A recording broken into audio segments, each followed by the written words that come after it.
Rodrigo, I would like to commend you on your success as ASEAN chair at this very critical moment in time and in the association's history, such an important event. And I want to thank you for your incredible hospitality and the show last night, the talent at that show, I assume mostly from the Philippines, was fantastic. Thank you. And you were fantastic, also very much from the Philippines.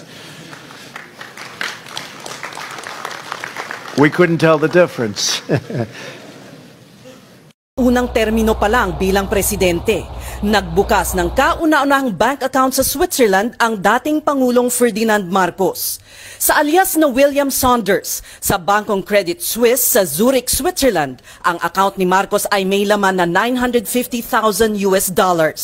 Pero ang kanyang sweldo noong 1968 ay $5,600 US lamang. Ito ang simula ng pandarambong ni Marcos na umabot sa bilyong-bilyong piso. Nang pinatalsik sa pwesto noong 1986, kabilang sa mga daladala sa Hawaii ay higit 400 alahas, 27 milyong pisong bagong imprenta at mga gold bars.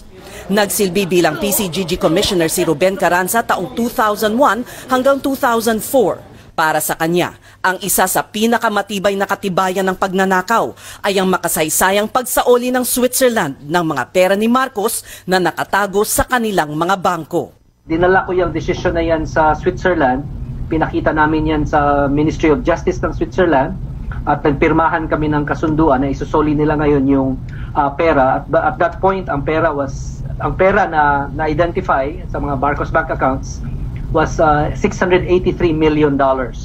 Taong 2003 nang isoli ang pera sa Pilipinas. Dahil sa pagkamatay ni Marcos taong 1989, walang nakuhang conviction ang gobyerno. Sa halip, isang forfeiture case ang isinampa at naipanalo laban sa mga Marcos sa Korte Suprema.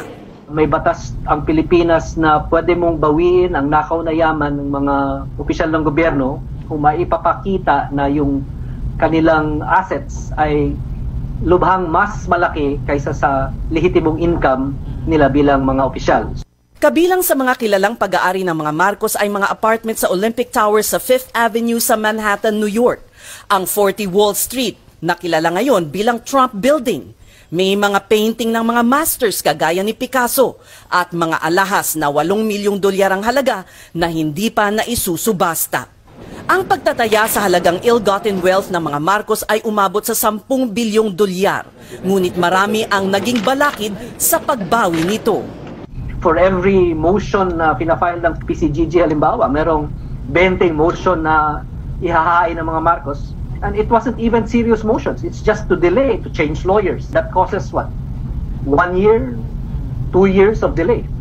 Ayon kay Carranza, nagkaroon ng ombudsman noon na walang inatupag kundi ibasura ang mga kaso laban kay Marcos. Ngunit hindi maitatatwa ang kasaysayan.